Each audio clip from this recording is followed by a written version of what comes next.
Olá, amigos do Notícias Agrícolas, mais um boletim começando e agora para a gente destacar o mercado do boi. Boi de 300 já é realidade no estado de São Paulo, segundo apurou aí Safras e Mercado, e a gente vai conversar agora sobre isso com o Fernando Henrique Iglesias, analista lá da Safras e Mercado, que também está observando que mesmo nesses níveis, de R$ 300, está difícil de alongar escalas. É isso, Fernando? Seja bem-vindo, obrigado pela sua participação mais uma vez conosco aqui no Notícias Agrícolas. Nos fale aí um pouquinho desses R$ 300, qual o perfil de animal que está recebendo, o pecuarista está ofertando que tipo de animal para receber esses R$ 300 aí, Fernando? Primeiramente, boa tarde a todos que nos acompanham. É sempre um prazer estar aqui falando com vocês, mas negócios a R$ 300 acontecem prioritariamente para animais padrão China. A gente já viu negociações assim acontecendo em São José do Rio Preto, Lins, Presidente Prudente, Bauru. Então, diversas praças dentro do estado de São Paulo, a gente já viu negociações nesse nível de preço. E a tendência aí é que o frigorífico quer comprar animais de uma maior qualidade, animais jovens, que cumprem esses requisitos para exportação, tenham que pagar realmente esse preço mais acentuado aí pelo boi gordo. Por enquanto, esses R$ 300 tem sido o teto do mercado, a gente não viu negociações além disso. Esse 300 já está vigorando aí desde o início da semana e, por enquanto, não teve força para romper esse patamar. Mas com esse quadro de oferta restrita, existe essa possibilidade, principalmente dos animais padrão China. Muito bem. A gente está reforçando isso porque o 300 da última vez que a gente conversou era muito pontual, muito específico para lotes grandes, animais com características muito bem definidas, mas me parece que agora então engrenou os R$ 300. Obviamente que ainda para um padrão China, mas já está mais consolidado, Fernando. Sim, sim. A gente já vê um volume de negociações maiores nesse nível de preço, mais frigoríficos se dispondo a pagar nesse patamar. Aquele primeiro negócio que a gente relatou a R$ 300 na semana passada foi apenas um frigorífico que estava pagando esse patamar. Agora já tem outras unidades dentro do estado de São Paulo que estão dispostas a pagar esse preço pela arroba do boi gordo. Então vai muito da condição de cada frigorífico, da necessidade para atender algum contrato de exportação e etc. Então vai muito da situação de cada unidade especificamente, mas esse 300 já virou uma realidade dentro do interior de São Paulo. Muito bem. Agora, mesmo pagando 300, ofertando 300, como é que estão as escalas? Consegue comprar boi e evoluir com as escalas nesse preço, Fernando? Escalas ainda estão restritas, a escala está pouco alongada, a gente trabalha em São Paulo, as escalas trabalham aí com 3 a 4 dias úteis em média, e com algumas unidades, principalmente as que atuam só no mercado doméstico, operando com uma capacidade de abate reduzida.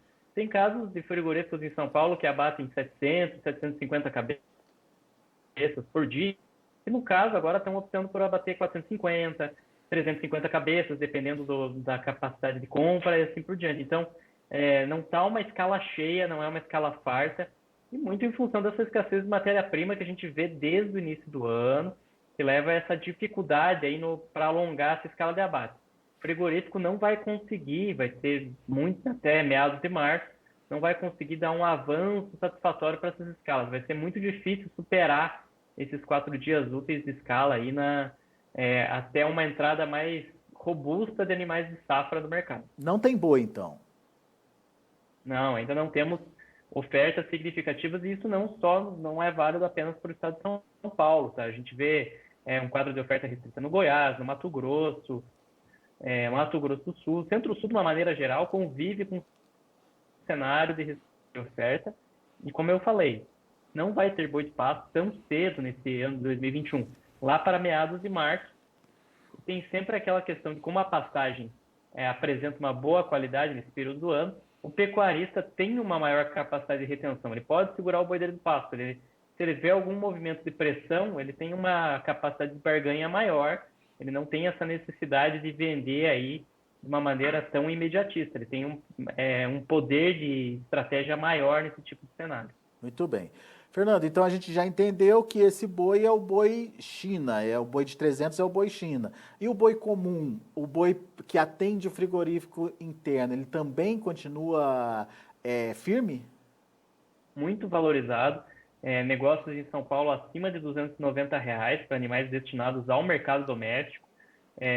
Goiás, Mato Grosso do Sul, Mato Grosso tem relatos de negociações acima de 280 já, nessa quarta-feira. Então, é um mercado que está bastante aquecido nesse momento, um quadro de oferta realmente deprimido, e isso tem levado a essa situação de preços novamente inflacionados, com uma conta da carne que não é tão benéfica assim para o frigorífico. Pois é, que conta é essa, Fernando? A gente está falando de uma carne no atacado de quanto? E isso justifica um pagamento de quanto aí pelo frigorífico, pelo boi?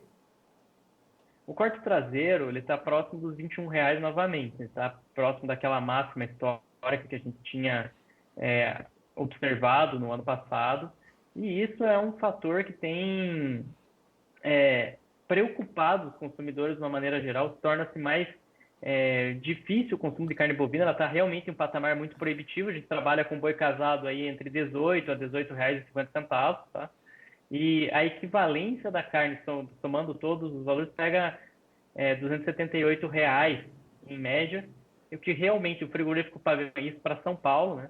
Com o frigorífico pagando boi de 290, realmente leva uma margem bastante desgastada nesse momento do ano, um movimento muito similar àquele que a gente observou em novembro, em que a margem dos frigoríficos estava bastante desgastada. Isso significa que a qualquer momento a gente pode ver frigorífico tomando decisões além dessa que você já relatou de encurtamento do abate diário. Já existem, já foi levantada a possibilidade de férias coletivas em algumas unidades, país afora.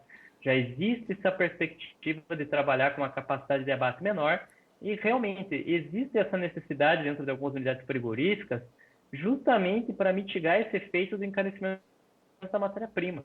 Esse boi gordo tão encarecido assim, ele acaba resultando esse tipo de problema operacional dentro desses frigoríficos que atuam apenas no mercado doméstico. Frigorífico que ainda conta com essas exportações, principalmente com destino ao mercado chinês, ele tem uma capacidade maior uma rentabilidade maior e consegue suportar esse movimento dos preços. Agora, é isso que a gente precisa observar com cautela, esse comportamento dos frigoríficos que acaba limitando aí, que acaba tornando esse R$ 300 um teto de preço. Ele pode ser superado, realmente pode acontecer negócio acima de R$ 300, mas a tendência é que os frigoríficos tentem segurar nesse patamar para não apresentar uma margem ainda mais desgastada do que ela já está nesse momento. Ô, Fernando, daí você contou que o frigorífico de exportação ele consegue bancar mais aí esse boi de 300. No entanto, Fernando, a gente viu que a exportação deu uma arrefecida aí nessa segunda semana de janeiro. Até que ponto isso é problema e, na visão dos frigoríficos, o que isso significa? Uma mudança de demanda, um arrefecimento da demanda global ou não tem nada disso, pelo menos por enquanto, no radar? Essa segunda semana um pouquinho mais discreta a gente tem que colocar na conta da China. A China ela já está com o seu estoque preparado para o Ano Novo Lunar, é o principal feriado do país. Inclusive, a China fez leilões de estoques públicos entre dezembro e janeiro desse ano para tentar controlar os preços domésticos, que estão um patamar também bastante acentuado aí para carne suína e para carne bovina. E ela trabalha para dar uma condição de atendimento da demanda no seu principal feriado do ano. Enfim, a tendência é que no pós-feriado, na retomada aí das atividades, os estoques, inclusive os públicos, sejam relativamente curtos. Então, isso leva a crer que a China possa voltar do feriado com um apetite maior de compra, com uma necessidade de recompor estoque, e talvez isso normalize essas questões dos embarques. Logo aí, que esse momento de feriado, esse momento de maior latência da China, passe. Então, esse movimento de um resultado um pouco mais enfraquecido na segunda semana do mês já é um sintoma de uma China menos atuante, mas ela deve voltar com força para o mercado nas próximas semanas para justamente atender essa demanda que vai surgir depois das festas. Ou seja, isso está no radar dos frigoríficos, os frigoríficos já colocam isso na contabilidade deles e, portanto, compensa pagar esses R$ 300 pelo menos até agora. Compensa, Fernando? Dá resultado? O boi se paga? Por enquanto, com esse movimento cambial que a gente tem nesse início do ano, com os contratos que foram firmados em relação à China e assim por diante, sim, ainda dá um resultado positivo. O frigorífico ainda consegue uma boa remuneração nessas negociações envolvendo boi padrão China. Agora, se o câmbio passar a apresentar um movimento de valorização mais arrojado, real, ganhando valor realmente, isso pode mudar essa conta e pode mudar um pouco a dinâmica do frigorífico no mercado. Então tem que ficar bastante atento a essas flutuações cambiais aí que a gente vê durante a semana, um movimento de câmbio realmente muito nervoso nesse início de 2021, com N questões influenciando, questões políticas aqui dentro, transição de governo nos Estados Unidos. Então a gente tem que ficar sempre muito atento a essas movimentações cambiais, que elas interferem nessa tomada de decisão de qualquer exportador que a gente tenha dentro do nosso mercado. Os frigoríficos, inclusive, né? Hoje, por exemplo, a gente está vendo o dólar caindo quase 1%, mas o real ainda valendo 5,30. Quer dizer, um dólar valendo R$ 5,30. 5,30 ainda é um patamar bom para exportação, Fernando? Sem dúvida, 5,30 é um patamar. Na verdade, 5,10 a 5,30 ainda é um patamar bom para commodities, de uma maneira geral, para o Brasil em termos de competitividade. Então, ela mantém aí um patamar interessante para os frigoríficos brasileiros, para, de uma maneira geral, conseguirem trabalhar nesse mercado de exportação. Agora, abaixo de 5 já começa a mudar um pouco a característica do mercado, a conta já fica um pouco mais, já muda um pouquinho, então tem que ficar bastante atento em relação a essas movimentações do câmbio. Legal. Agora, tem um outro fator, Fernando, que eu não sei até que ponto isso pode interferir, eu queria a sua análise, que é a questão das proteínas alternativas, em especial o frango. E também o suíno. O próprio CPEA trouxe ontem, não sei se ontem ou hoje, a informação de que a queda dos suínos está sendo muito drástica, muito rápida. E da mesma forma o frango também tem aí as suas limitações em função do aumento do custo de produção. Até que ponto esses produtos, essas proteínas alternativas, podem influenciar na formação dos preços da carne bovina? Aquela coisa, né? Estamos no momento em que o consumidor final está descapitalizado. O que isso quer dizer? Ele vai buscar proteínas que causem um menor impacto na renda média. Qual que é essa carne de escolha? Qual vai ser a carne de preferência? Carne de frango. A carne de frango vai ser a prioridade desse consumidor médio que está descapitalizado. A carne suína, apesar de ela estar caindo, ela ainda está num patamar, ela é mais ou menos 2,2 vezes mais cara do que a carne de frango. Então, realmente, a carne de frango ela acaba se tornando a preferência do brasileiro médio, do consumidor médio. Isso não tenha dúvida. E isso acaba limitando movimentos mais arrojados da carne bovina. A carne bovina, ela não vai, como ela está num patamar muito proibitivo, nós não vamos ver esse consumidor final que agora está descapitalizado, que tem IPTU, IPVA, compra de material escolar, tem que considerar também o término do auxílio emergencial, que mexe muito no consumo de base. Então, ele vai direcionar a sua demanda para proteínas mais acessíveis. E isso é a carne de frango, e isso segura o preço da carne bovina no atacado, sem dúvida alguma. Muito bem. Mas enquanto tiver essa restrição de oferta, existe um enxugamento de oferta de carne no mercado, meio que dá uma equilibrada. O problema é quando a oferta começar a aparecer e esse cenário de demanda interna não reagir, né, Fernando? Exatamente. Esse é um parâmetro importante que a gente precisa colocar também. A partir do momento que começar a mexer um pouquinho na oferta, começar a melhorar um pouco a oferta, muda completamente essa dinâmica de mercado em função da situação doméstica. A gente não vê um primeiro trimestre positivo em relação a consumo interno. Tanto que as estimativas mostram que o consumo de carne bovina no Brasil em 2021 vai ser o menor consumo de carne bovina em 30 anos. Então, é uma queda bastante expressiva em função desses preços proibitivos também, em função da descapitalização do consumidor médio. Se a economia vai bem, se há um crescimento da economia, muitas vezes o consumidor ele consegue absorver esses reajustes e segue consumindo a sua proteína de preferência. Ele se dispõe a pagar esse valor diferenciado. Não é o caso desse ano de 2021. Estamos num ano ainda complicado, o nível de desemprego segue alto, há muitos questionamentos em torno da renda do brasileiro médio e assim por diante. Então, é um ano complicado e não vai ser simples de você ter um consumo amplo de carne bovina nesses preços que ela se apresenta agora no mercado. Como eu falei, a migração para proteínas mais acessíveis, enfaticamente a carne de frango, vai acontecer de uma maneira bem agressiva. Muito bem. Bom, muita coisa para a gente observar ao longo do ano e por isso, Fernando, você já está convocado para continuar com a gente aí nas próximas entrevistas, trazendo mais novidades, mais informações aí desse mercado. Por enquanto, muito obrigado, Fernando. Eu que agradeço. Boa tarde a todos. Valeu, abraço para você, até a próxima. Tá aí Fernando Henrique Iglesias, Safras e Mercado, trazendo para a gente, então, informações importantes. Primeiro, boi de 300 já é uma realidade mais para produtos de exportação, principalmente o boi China. Segundo, o preço da carne parece que encontrou aí um ponto de estabilização entre 18 e 18,50.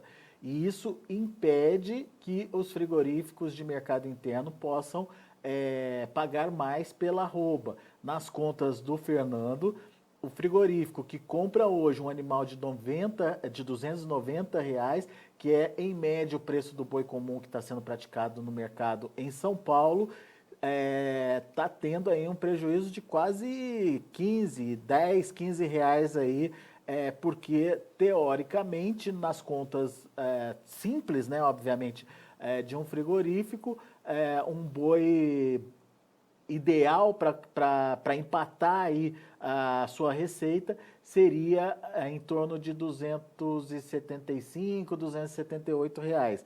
Não é isso que a gente está vendo, portanto, e isso pode ser um limitador para novas compras do frigorífico de mercado interno. Para o frigorífico que trabalha com mercado externo, essa conta fica mais tranquila desde que o dólar se mantenha aí acima dos R$ 5,00, 5,10, enfim, nesse atual patamar dos 5,30 que a gente está vendo hoje, ainda é uma boa condição.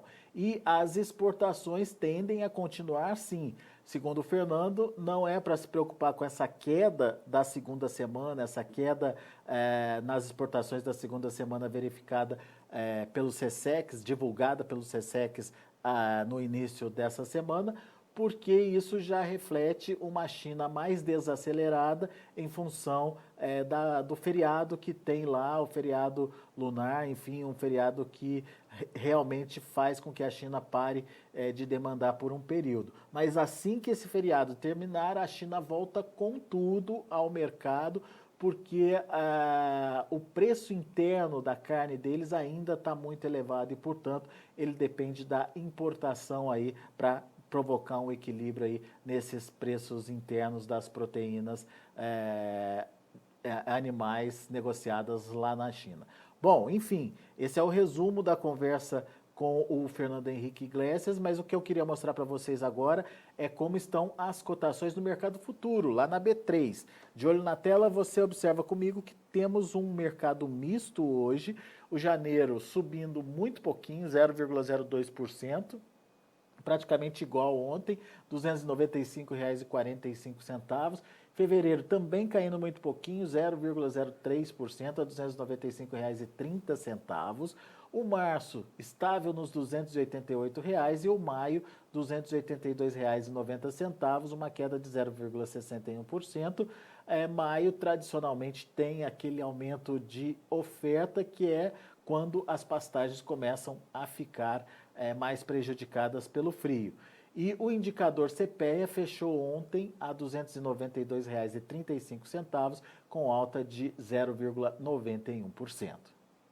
Muito bem, são os números de hoje, a gente fica por aqui, agradeço muito a sua atenção, a sua audiência. Daqui a pouquinho tem mercado, aliás, tem Tempo e Dinheiro com João Batista Olive aqui no Notícias Agrícolas.